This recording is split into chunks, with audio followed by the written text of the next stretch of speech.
Okay, good morning, everyone. Lovely to be here and lovely to see all of you.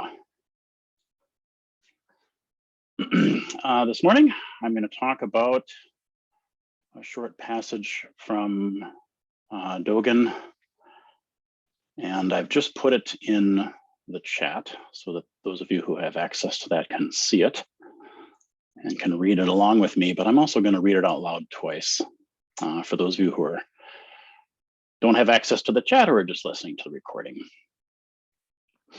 The short passage goes like this.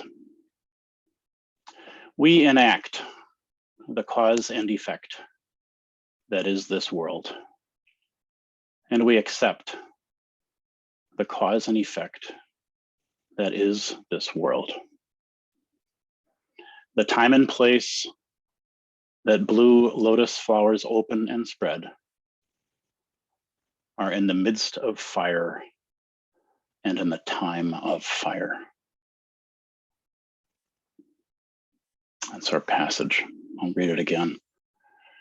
We enact the cause and effect that is this world, and we accept the cause and effect that is this world. The time and place that blue lotus flowers open and spread are in the midst of fire and in the time of fire. So I'm guessing that some of you at least are familiar with that passage, perhaps very familiar. You've probably read that translation of it, perhaps other translations of it.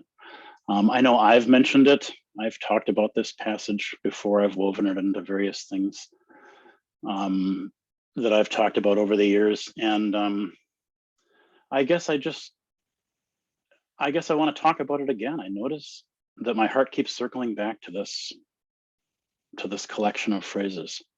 It just keeps circling back to it. And I'm kind of trying to understand why. And so I thought, well, maybe I'll give a talk about it.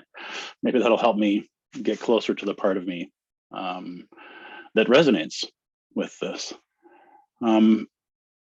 For some reason, I guess, before I launch into anything about it, I think part of the reason that it circles back in my head is I find the actual teaching in it somewhat challenging, somewhat difficult to wrap my head around, even difficult to accept. And yet the feeling tone that I get is, I feel comfort. I feel sort of hope. I think those are the right words, comfort and hope. I'm not quite sure that's an emotion, but you get what I'm saying, right? So it's interesting to have the intellect, that my brain be puzzled or challenged by something at the same time. My heart says yes to something. That seems to happen a lot to me in response to Zen teachings, in response to lots of spiritual teachings, actually. I say Zen in particular, not only because this is a Zen setting that we're in right now, but because a lot of the conceptual framework, a lot of the stories, the literature tradition, certainly the scripture, is oftentimes puzzling, challenging, a little hard to wrap my brain around. But oftentimes I have an emotional resonance with what's being offered. And so it sets up this weird dance back and forth in me between the brain going, what? Hold on a minute, what? What? No, no, what? And a heart that goes, oh yeah, say that again, I like that. So I'm guessing I'm not alone. That's the only reason I'm saying that out loud. It's not particularly interesting to this group that I have that reaction. I'm saying it out loud because I'm guessing that a lot of us have some variation on that kind of reaction to a lot of stuff. The Heart Sutra, especially, is one of our favorite examples in the Zen tradition of the brain being completely flummoxed for quite a while.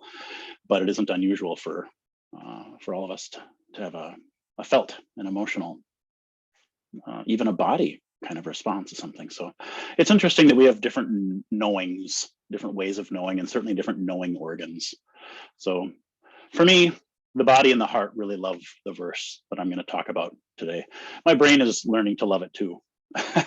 But the brain was definitely the last one through the door, right? The body and the heart decided that they loved it a long time ago.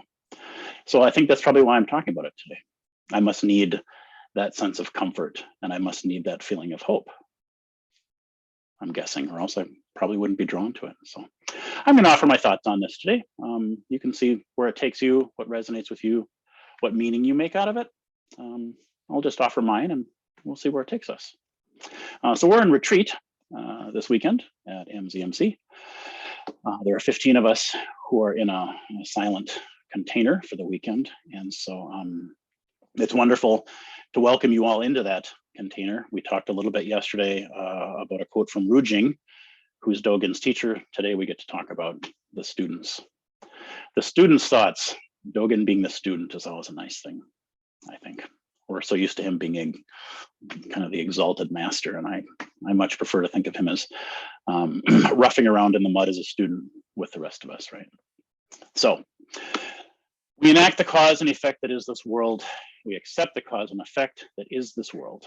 The time and place that blue lotus flowers open and spread are in the midst of fire and in the time of fire. So this passage is from Kuge, I'm going to guess is how you pronounce it. I don't know. It's translated as flowers of space or flowers in space, usually.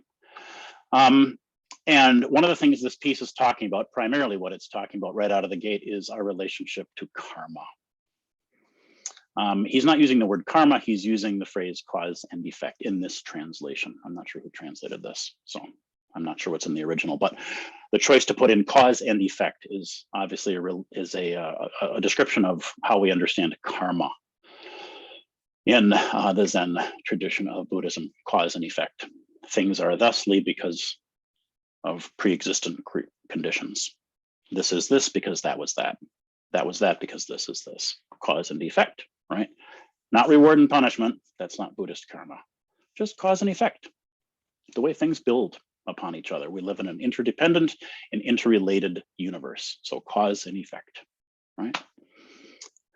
And he says we enact it, that we accept it. It's an interesting place to start. It's an interesting place to start. We enact the cause and effect that is this world. I think, yeah, I guess that's true. I get that.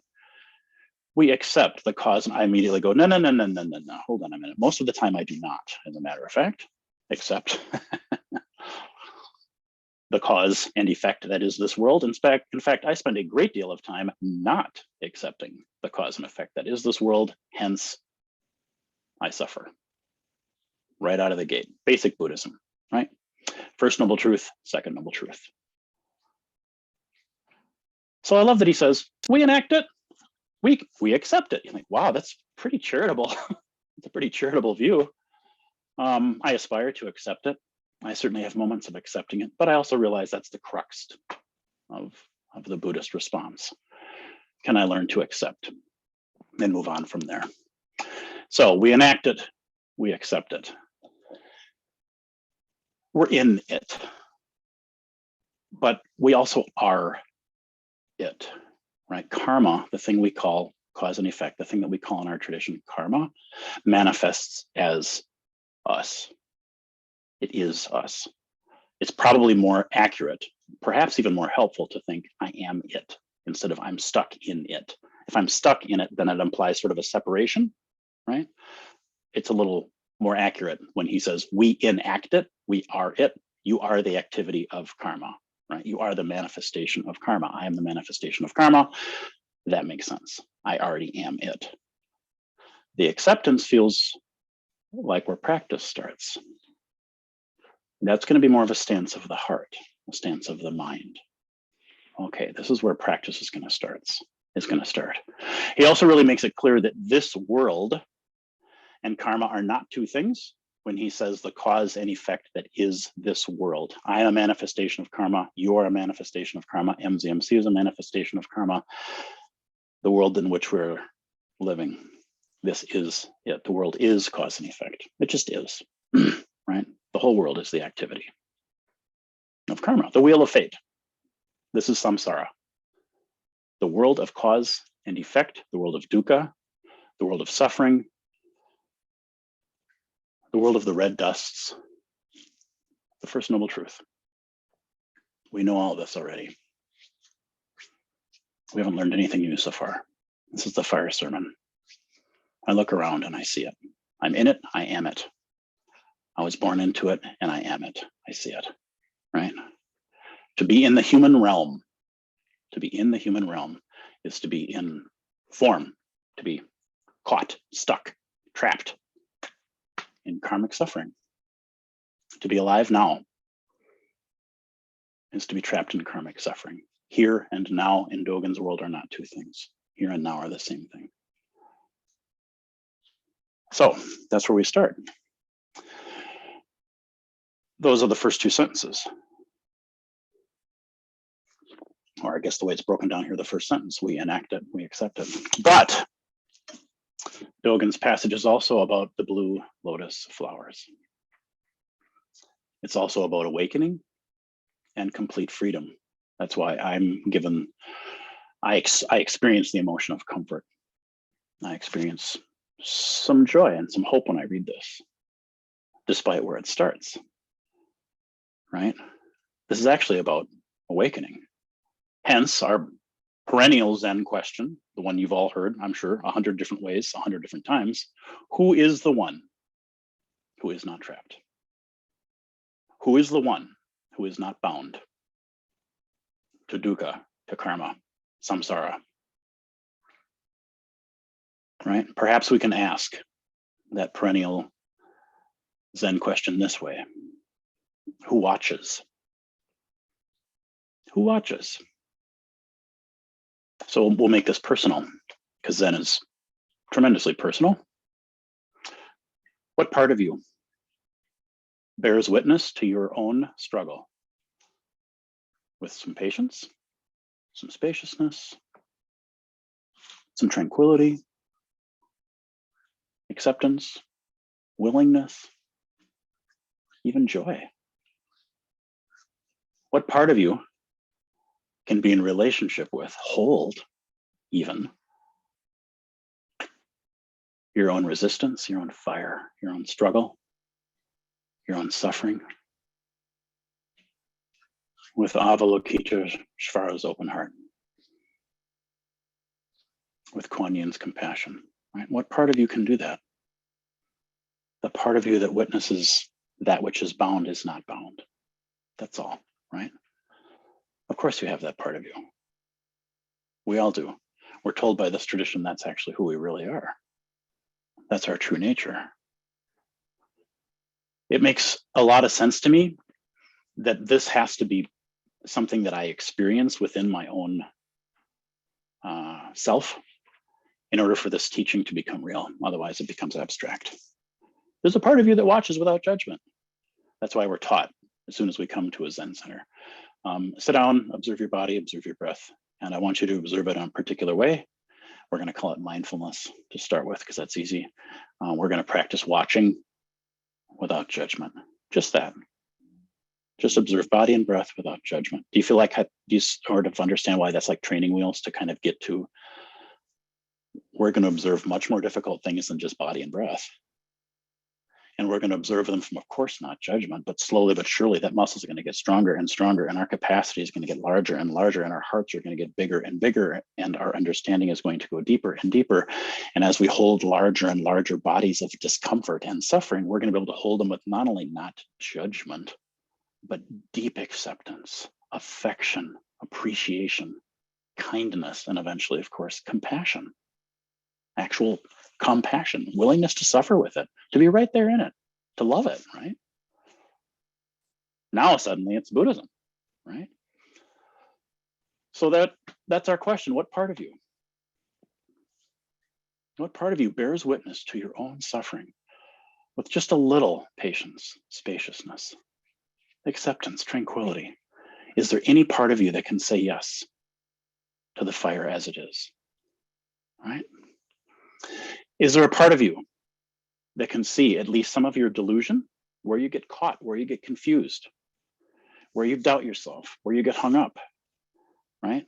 The core belief that isn't true, the falsehood. Is there some part of you that can recognize that habit of mind with the clarity of Manjushri's sword. Oh, I see it. Right? What part of us can just watch our life with some kindness and some clarity? We all have this capacity, or we wouldn't be doing this thing, right? If this capacity really was reserved for just the lofty bodhisattvas and Buddhas, there would be no point in having a Zen center, right? So that takes us back to Dogen. That takes us back. We notice that we enact our karma. We notice that we enact it. Do you see the difference between enacting and then noticing that we enact it? And then we accept, oh, that's what's happening. Notice, accept. Now the lotus is just beginning to start to open and spread because we're in the realm of our awareness now. We're starting to move down here.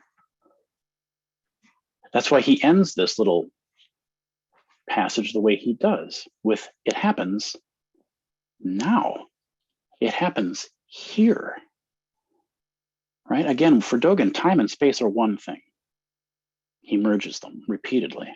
That's not the point of this verse necessarily, although he does reverse the word order. If you're really into Dogen, you'll notice that he says the time and place that the blue lotus flowers open are in the midst of fire and in the time of fire. He reverses the word order, time, space, and then space, time, just sort of to imply the unity there. If that didn't make sense, ignore it. I'm just kind of wanting to pull that in. So when does our enlightenment bloom? When does our awareness bloom? That's all enlightenment is, just kind awareness. I see it. I didn't see it before, and now I do. I didn't notice it before, and now I do. There it is. There's a moment of enlightenment, right? So right now in samsara, right here in this pasture of karma, right in the midst of this world on fire, your world on fire, your big shared world with the rest of us, but your personal world too. I know your world's on fire. Of course it is. You were born. Too late. It'll be on fire if you're lucky for 80 some years. That's just the first noble truth. That's okay. That's the thing. This is the human realm, right? So right in the midst of your fire, your own personal life on fire with suffering, there's the pasture. There's the pasture. We don't need to wait for that to change. We don't need to wait for that to change, for the flower to bloom. Isn't that fantastic? Thank goodness, because we can't change this much. We have very little influence over that. I'm sure you figured that out. But this, oh, that I have some influence over. Where does it bloom? When does it bloom? Right here, right in samsara, right in the pasture of karma, the burning world, your own dumpster fire life, right? So when Zen asks, as it has for 1500 years or however long Zen has been Zen, I don't know, when it asks over and over, who are you actually? Who is this? Where's the free part of you? Where is the Buddha? What was your face before your parents were born? We ask this question a trillion different ways to try to get you to see, do you see the part of yourself that isn't caught? I like to ask myself, and I'm sure one of the reasons I'm talking about this verse is because ever since I was exposed to this verse years ago, I ask, how is this part of me free? I don't get it. I can see that there's part of me that's caught in time, caught in suffering, wanting things to be different, resisting, constricting, writhing, defending, trying to escape. I get that. That's the human realm. I get it. I get it. But this idea that the part of me that's watching is free, I only get that conceptually. It's hard for me to feel that. That's the teaching, but it's hard for me to feel it.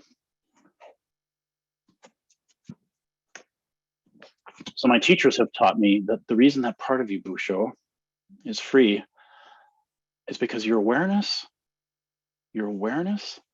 itself, your awareness isn't bound. That part isn't bound, right? Enlightenment, that's just a fancy word for awareness, right? Enlightenment isn't shackled. It isn't shackled to anything, and it isn't shackled to anyone. That's why it's not yours. That's why it's also entirely yours, but that's another talk, right? It's not trapped in that sticky amber of space-time, of karma that Dogen starts us off talking about. I think that's why when he gets to the freedom part, it feels so good. You start by talking about that which is trapped, and then you talk about that which observes that which is trapped and understands it and has its compassion naturally arise? Has its wisdom naturally arrive in relationship to the thing that is caught? In relationship to samsara, right? Truth is another thing that's not caught by time and space. Have you noticed that? Big truth, capital T truth. When you've read truths in scripture and books, and you've heard people say something that you knew, you could feel it in your cells, resonated, was deeply true. You realize, oh, this isn't caught by space and time. This isn't culturally true or, right, big true. You can just feel, oh yeah, that's free. That's free. I can actually feel that it's free, right? In our tradition, we have a word Buddha. Buddha is the one who is not trapped. Buddha is the one who is not trapped. And your awakeness is Buddha, the free part of you, the actual you, right? Compassion, wisdom, Avalokiteshvara's nectar, Manjushri's sword. They're outside of time, beyond birth, beyond death. That's where the lotus flower opens. That's why both the nectar and the sword can cut one into two and can cut two into one. Right? That's why it's said in this tradition that both the nectar and the sword can both give life and take life. They're outside of karma. They're outside of the wheel of fate. They're outside of birth and they're outside of death. Right? So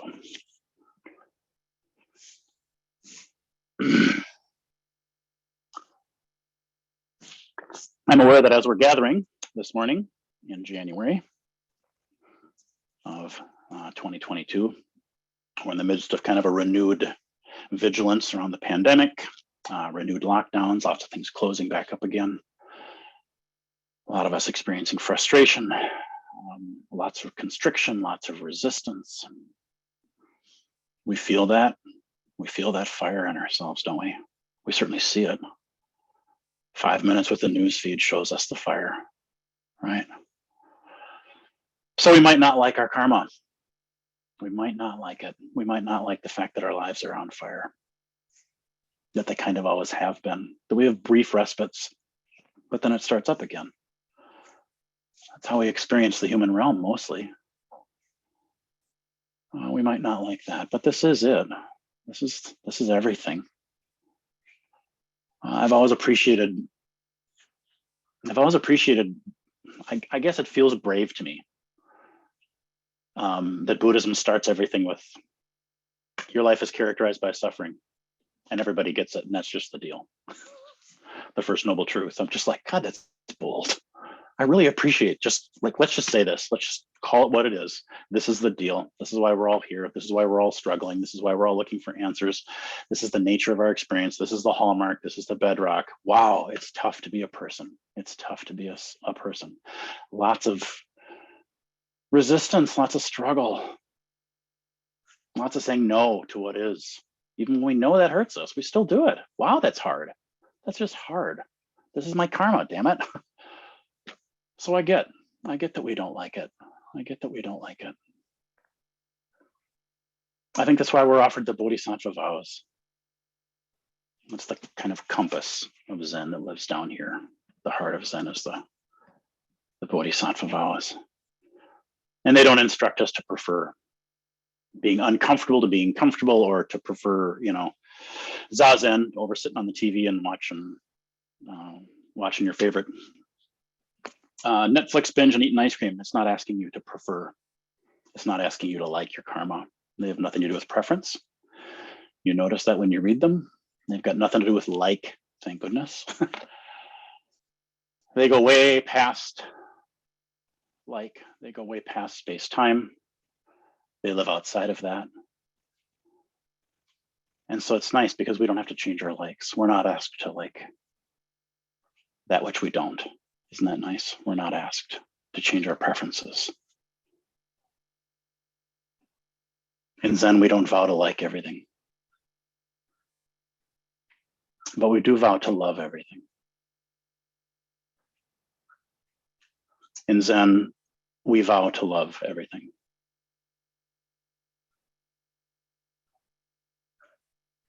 We vow to be in relationship in a healing way with everything. That's love. It's kind of a crazy thing, right? You don't have to like everything, but you got to love it. Oof. So your own practice of actualizing that vow, of meeting the heartbreak that shows up in your chest, the pain that shows up in your body, the constrictions that show up in your pattern of thought, you're meeting those with some acceptance, with some kindness, with some recognition, with some allowing, someday with some empathy, someday even with some compassion. There it is. That's the activity of Buddha. Right there, there's your blue lotus, opening and spreading. Right in the center of your chest, right in the midst of fire and in the time of fire. Right, so that's this here now. That's this. Do you feel the immediacy of that? That's why I love that he wrote this, 800 years ago, but it's still like, yep, place of fire, time of fire, still right here. Place that is free and outside of that, still right here. Got it. That's why this resonates with me as capital T truth. Like, yep, this one lives outside of space-time. This here now, your heart, your life, your karma, exactly as it is. Exactly as it is. When Suzuki Roshi said, you have exactly the right number of problems. Exactly the right number. Please don't ask for more. Please don't ask for less. You have exactly the right amount of suffering. That's our faith in the human realm in Buddhism. If you want to study the realms, the human realm is the one that has just the right mix of freedom and suffering. Just the right recipe, just the right petri dish for Buddhist practice. The world of fire, right? The human realm. So meeting your own samsara with your Buddha. Just meeting your own suffering with your compassion. This here now. You don't have to wait for later. That becomes immediate, right? So we don't have to try to attain other circumstances or a different heart or a different place or a different time. There's no attaining needed, right? And there's that word again, attain. I'll do a little side note. This is just a little digression, just because that word really gets me every time. The word attain is found a lot in Zen literature, which is a pity, frankly, because it does not belong anywhere in Zen. It has no business here. The word attain at best is like unskillful translation, right? At worst, it's a complete misunderstanding of the very heart of a really beautiful tradition, right? Like what definition of attain could possibly be of use to us in this setting? What definition of attain could possibly be helpful in our practice, like to succeed or achieve or arrive at or grasp or possess? I mean, do you feel that? Like what? No. Right? From a Zen point of view, all of that is garbage. Nope, wrong, leaving that out. Thank you very much. Please, when you notice that word in Zen literature, just mentally translate it into something else or just pitch it. It will only hurt you, right? Attainment and that idea, it ultimately is just Maya or illusion. It's not helpful. Attainment, it's a false god. So you can sacrifice that false god. Okay, sacrifice that false god on the altar of your awareness. That just means see it with some kindness and go, oh, I see you, Mara. I see you, Mara. Mara's the one who promises attain. Isn't it delicious? All the specialness that'll come from possessing and grasping. I see you. Oh, woof. Off he goes. He'll be back again later, but off he goes. Okay, I gotta start wrapping up here. So, back to our little verse. Back to January 2022. This is our short little life. This is our short little precious life, our time in the human realm, right? Our understanding is this is when we have the chance to do practice. We can do practice when we're in the human realm. In the hell realms, it's too hard. It hurts too much. In the heaven realms, we're not motivated. It's a horrible place, the heaven realm. It's a horrible place, the hell realm, the animal realm, the fighting. This talk isn't about the realms. In the human realm, we have a chance to do actual practice. And it's a very precious chance. It's a very rare chance, and it doesn't last very long. Surely you figured out your life is really short as a half-taken breath, as Rumi says. And so the invitation of Zen is for you to be the kind of priest confessor to yourself. We all get to do that. You know, priest confessors like that, the one who listens, right? That archetypal listener, the one who listens. The one who listens. The instruction of Zen, it just tells us, Zen tells us, sit down and do the posture and line yourself up and set your timer. And then I want you, Zen says, I want you to please be the priest confessor to yourself. I want you, please, to remember that you are a decent and gentle and kind witness to whatever you are shown. You're going to go into that sacred space and you're going to be a witness, and you're going to be a decent and a gentle and a kind witness to whatever you are shown, because a burning world is going to show itself to you. A world on fire is going to show itself to you because we enact karma. That's what will show up. The invitation of Zen is, please just listen. Please just listen. Don't turn away. With your true self, your patient self, your spacious self, your Buddha nature. Listen. Listen with love, patience. It's okay. It's okay. And I don't need to tell you that because that part of yourself knows it's okay. That part of yourself is okayness, right? Just bear witness to what shows up. All that's ever going to show itself to you there is you. That's all that's ever going to show up. That's all that's ever going to show up. All you will ever encounter in this short, precious life is you. It's all you will ever encounter, right? So as you sit down and you do your practice, whether you're on a cushion doing it fancy and calling it Zazen, or just paying attention to your experience as you're driving your car or taking a walk, notice your thoughts will tell you of their pain. You will see that, right? You're going to watch them. They'll create problems and then they're going to try to solve them. That's what they do. They're going to tell stories. Some of those stories are kind. Some of those stories are so cruel. The thoughts are going to chatter. They're going to wander. They're going to imagine. Just listen. That's all. You can do that. Just listen. Don't feed them. Don't scold them. Don't ask for more. Don't ask for less. Right? The kind priest confessor doesn't do that. Just listens. Yep, there they are. There they are. With patience, listen. With curiosity, listen. Like the kind witness you are. You can do that. You've done that. Of course you've done that. Everybody's done that. That's what your thoughts are going to do. Your emotions are right underneath those thoughts, and they're going to tell you of their pain too. They're going to tell you of their joys also.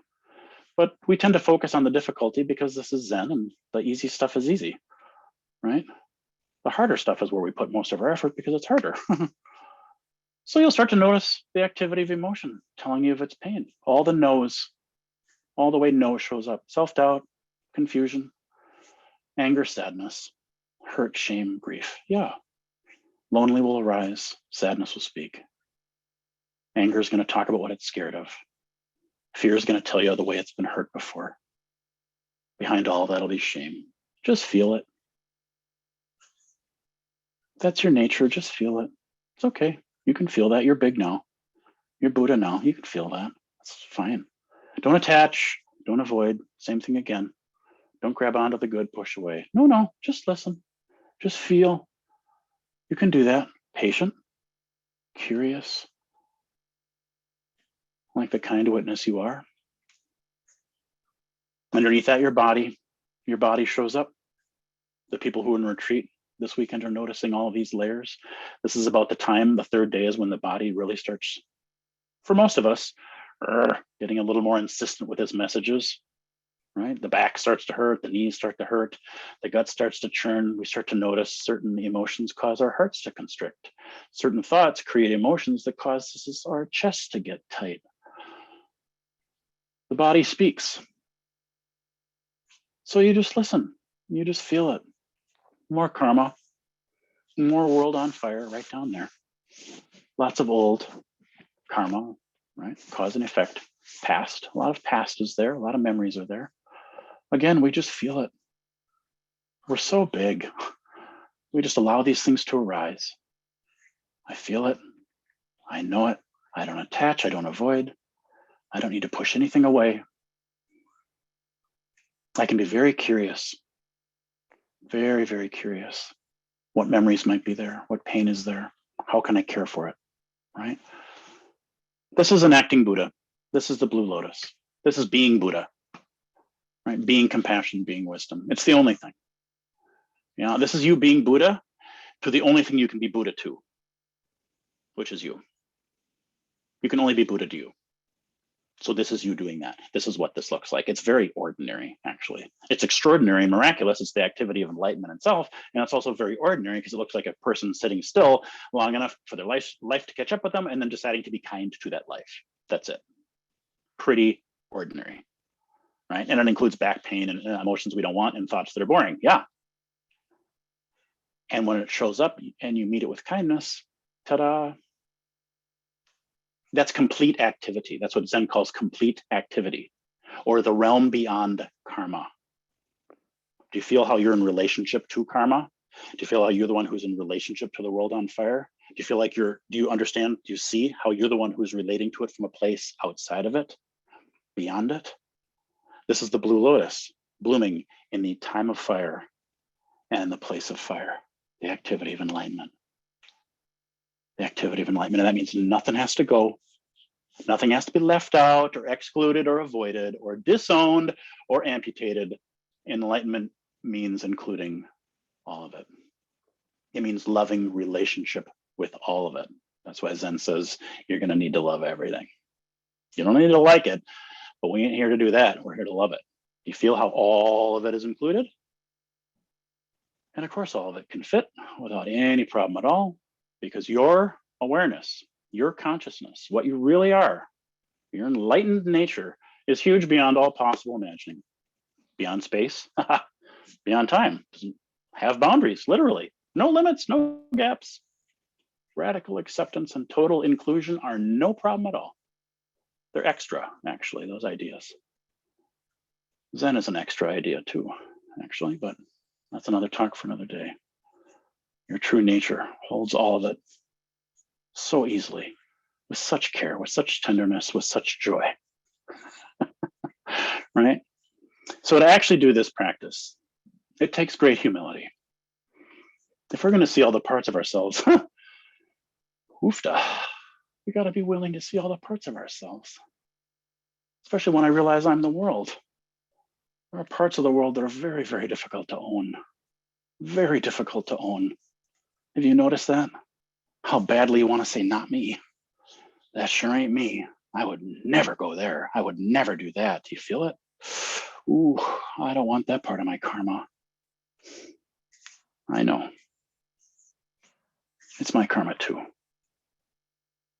And it is my karma. And it is yours.